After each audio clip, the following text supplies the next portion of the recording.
चलिए अब की बार चलते हैं खुर्री।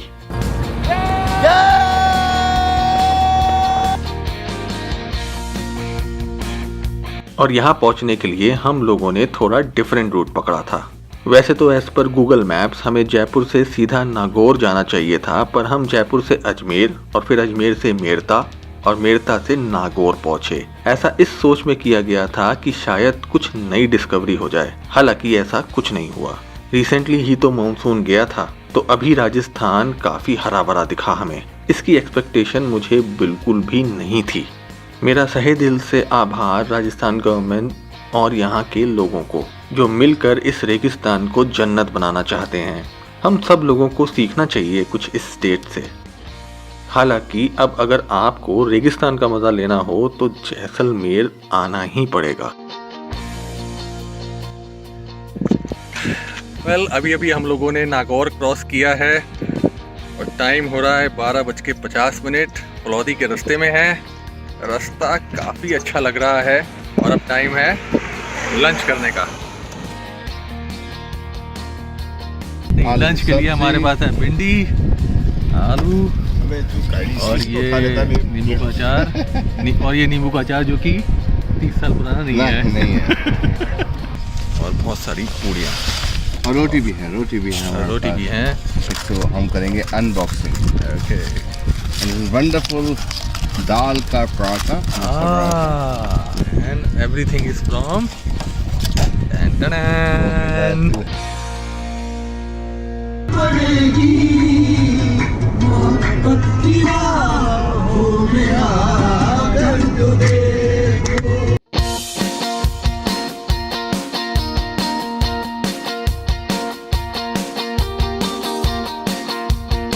A big applause for Harvijay sir. 14 hours drive, straight drive from Agra to Khurri. सरकार, yeah! शाम के बज रहे हैं 5:30 और हम लोग पहुंच गए हैं खुर्री। हम लोगों ने अपना रिजॉर्ट प्री बुक करा रखा था और रिजॉर्ट का नाम है मामा रिजॉर्ट।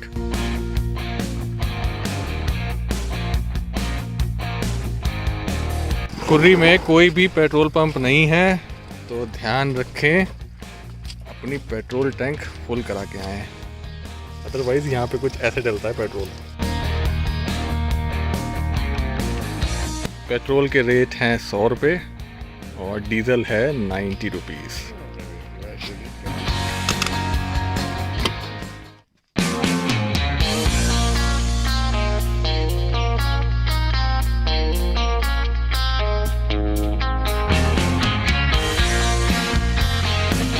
खुर्री एक ऑफ बीट लोकेशन है। अगर आपको रेगिस्तान से प्यार है, या आप काफ़ी एडवेंचरस हैं, और या आप बिल्कुल अकेला रहना चाहते हैं कि दूर दूर तक कोई कुत्ता भी नहीं दिखे, आई एम सॉरी, दूर दूर तक कोई ऊँट भी ना दिखे, तो ये डेस्टिनेशन आपके लिए ही बनी है।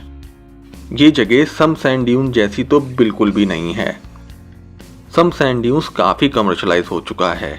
हालांकि आपको यहाँ के रिजॉर्ट्स और यहाँ की एक्टिविटीज़ एग्जैक्टली वैसी ही मिलेंगी जैसे सम सैंड ड्यून्स में है। कंपैरेटिवली ये जगह बिल्कुल अलग थलग है, तो थोड़ी एक्सपेंसिव भी है। चलिए अब मैं आपको बताता हूँ हम लोगों ने यहाँ क्या किया।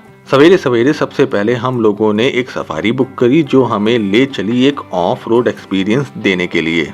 और ये हमारे ड्राइवर साहब आज के। अरे हमें तो ले जाओ।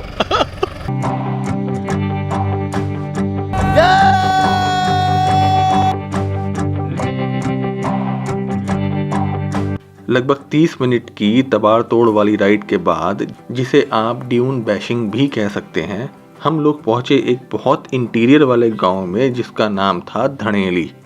आई होप मैं नाम अच्छे से प्रोनाउंस कर पा रहा हूँ। यहाँ के लोगों का बहुत ही साधारण सा जीवन है।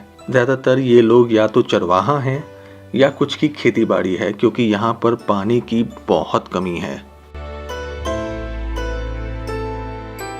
गोवर्धन जी जो कि बहुत उम्दा ड्राइवर हैं, वो हमें इस गांव के सैंड ड्यून्स पर लेकर आए। सवेरे का वक्त था और यहाँ इस समय चरवाहे अपनी भेड़, बकरी, गाय के साथ उन्हें यहीं से चरवाने निकलते हैं। सच बताऊं तो मैं भौचक्का रह गया जब इस छोटी सी जगह पर फिर से एक तालाब देखा मैंने। भले ही ये लोग ज्यादा पढ़े लिखे नहीं हों, पर यकीन मानिए इन सब के पास काफी बुद्धि है। पानी की एक बहुत बड़ी समस्या आने वाली है भविष्य में। हमें कुछ तो सीखना चाहिए इन लोगों से कि किस तरह से हम लोग भी बारिश के पानी को किसी तरह से बचाएं। Anyway, back to the topic. ये तालाब इन्होंने पशुओं के लिए बनाया है और रोज सवेरे ये लोग इन्हें पानी पिलवाकर आगे की ओर निकलते हैं।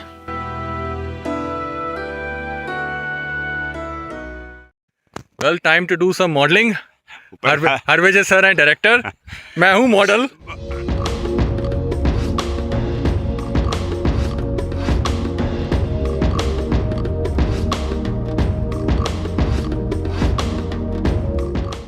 मैं अब आपको बताता हूँ कि यहाँ की भेड़ बकरियाँ खाती क्या हैं। इसे कहते हैं तुम्बा और इसकी यहाँ पर खूब खेती होती है। बकरियाँ इसे ही खाती हैं और इसके बीज यहाँ के स्थानीय लोग बाजरे की रोटी के साथ मिलाकर खाते हैं। एक और चीज से मिलवाता हूँ आपको जिसको मैं बचपन से देखता आया हूँ नेशनल ज्योग्राफिक चैनल पर। मिलिए टाइगर बीटल से। स्थानीय लोग इसे गूंगा कहकर बुलाते हैं। ये गाय का गोबर ले जा रहा है और शायद इसी में अपने बच्चे देगा। वैसे तो मुझे इससे कोई खासा डर नहीं लगा, पर जैसे ही इसने अपने पंख फैलाए, सच बताऊं तो मैं यूसेन बोल्ट बन चुका था। चलिए इन पत्थरों की स्टोरी आपको बताता हूँ। कुछ लोग मानते हैं कि ये अपने आप ही धरती से बाहर निकल के आ गए हैं, और कुछ लोगों का मानना है कि यहाँ पर किसी ज़माने में कोई बारात गायब हो गई थी या सब लोग मर गए थे उसमें से, तो उसकी मेमोरी के लिए ये पत्थर लगा दिए गए। आप देख सकते हैं यहाँ पर काफ़ी कलाकृतियाँ बनी हुई हैं। मुझे तो उम्मीद कम लग रही है कि पत्थर अपने आप ज़मीन से निकले होंगे, तो मैं वो बारात वाली स्टोरी पर स्टिक करूँगा। एक और बड़ी इंटरेस्टिंग बात बताता हूँ आपको। हम लोग राजस्थान में हैं और पर्टिकुलरली जैसलमेर के एरिया में हैं, तो यहाँ पर बारिश कम पड़ती है। ये जो मेरे पीछे आप पत्थर देख रहे हैं, इस पर हर साल एक बकरे की बलि दी जाती है ताकि बारिश होए।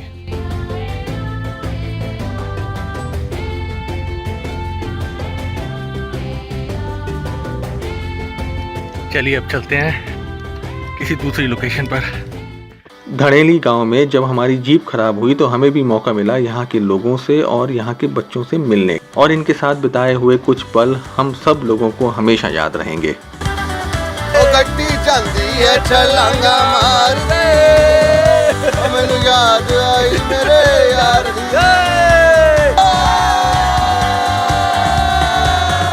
जय श्री वेदानंद महाराज की जय। बाय बाय दादा ये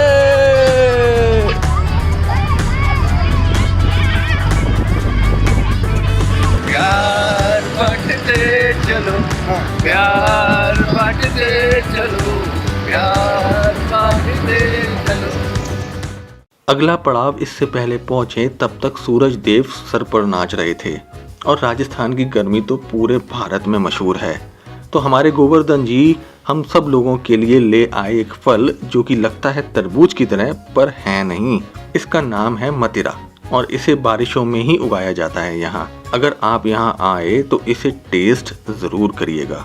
यकीन मानिए आप लोग निराश नहीं होंगे।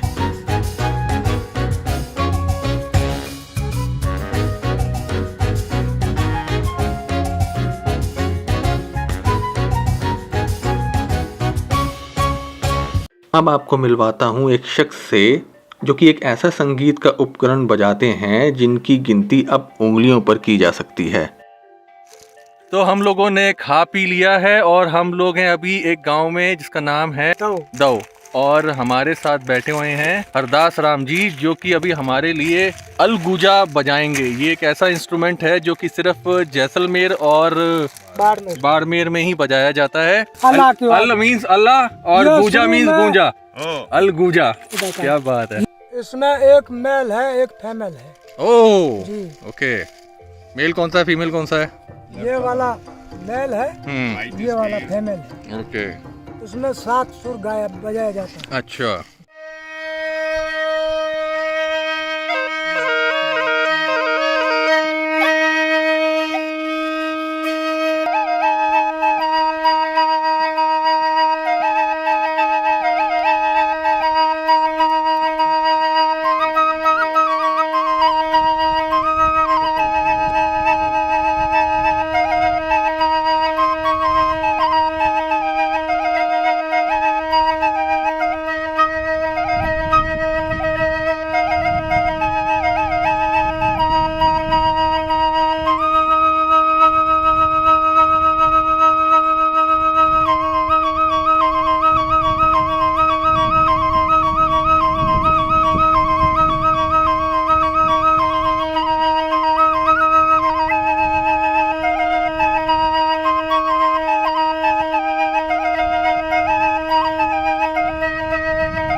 हरदास राम जी अपने बेटे को भी ये कला सिखा रहे हैं ताकि कुछ और पुश्तों तक ये राग चलते रहें। इनसे इजाज़त लेने के बाद हम लोग थोड़ा रेस्ट और लंच करने के लिए निकल पड़े अपने रिजॉर्ट।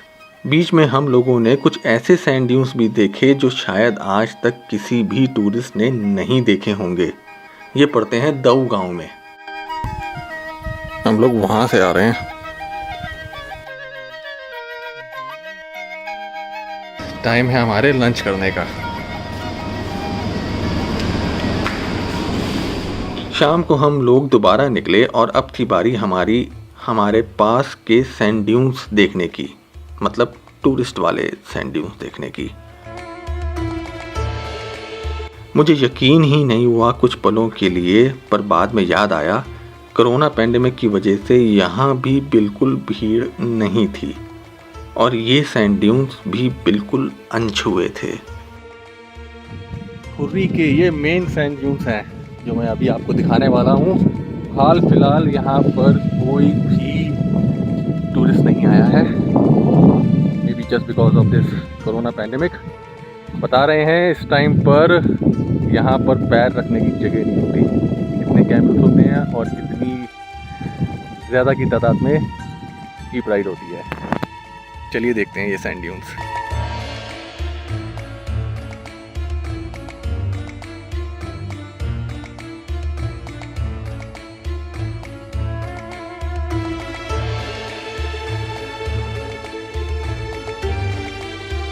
यहाँ आप कैमल राइड कर सकते हैं, पर जब हम गए थे तो कुछ भी नहीं था। शायद सर्दियों में जैसे ही टूरिज्म दोबारा एक्टिव हो, यहाँ फिर से सबके लिए बाहर आ जाए, क्योंकि यहाँ खुर्री के ज़्यादातर लोग अब टूरिज्म पर डिपेंडेंट हो चुके हैं। बताया जाता है कि आप यहाँ के सैंड ड्यून्स पर रात भी बिता सकते हैं, पर हमारा प्लान कुछ और ही था।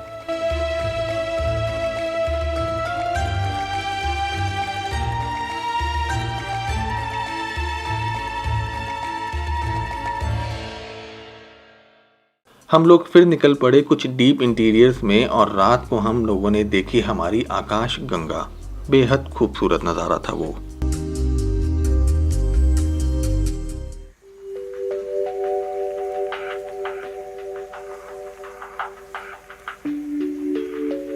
हम लोग यहाँ ठहरे थे मामा रिजॉर्ट में। बेहद सुंदर और प्यार से बनाया गया है ये रिजॉर्ट। आप यहाँ रूम्स या टेंट बुक करा सकते हैं।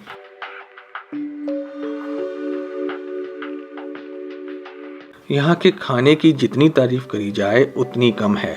ये रिजॉर्ट बिल्कुल खुर्री गांव ऑन रोड पर है और पुलिस स्टेशन से भी काफ़ी नज़दीक है।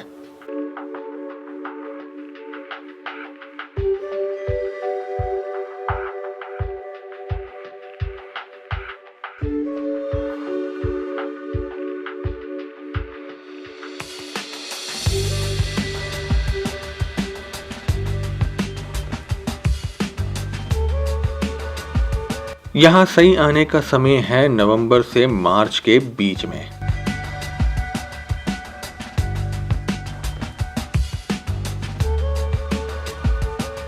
नज़दीकी एयरपोर्ट, रेलवे स्टेशन, बस अड्डा सब जैसलमेर में है। यहाँ पहुँचने के लिए आपको कोई भी दिक्कत नहीं होगी। आशा करता हूँ आपको ये वीडियो पसंद आया होगा। सारे कॉन्टैक्ट नंबर मैंने डिस्क्रिप्शन में दिए हुए हैं। आपसे फिर मिलूंगा जल्दी एक नई डेस्टिनेशन के साथ। तब तक के लिए have a wonderful time, stay safe and take all possible precautions while travelling.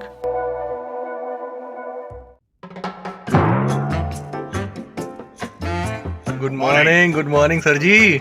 उठ गए टाइम पर? मैं तो टाइम से उठता हूँ। अच्छा, तुम लोग पता नहीं 5 बजे उठ के क्या करते हो। जल्दी आ पीयूष, एक और चीज मिली है, जल्दी आ पीयूष। क्या सर क्या? पीयूष ये एक लोटा है जो कि गांव वालों ने बताया कि जब वो बारात जो यहाँ पर खत्म हो गई थी उस दौरान ये दहेज में मिला था। ये लोटा जो मोहनजोदाड़ो से भी पुराना लोटा है। क्या सर? दूर से भगवा दिया।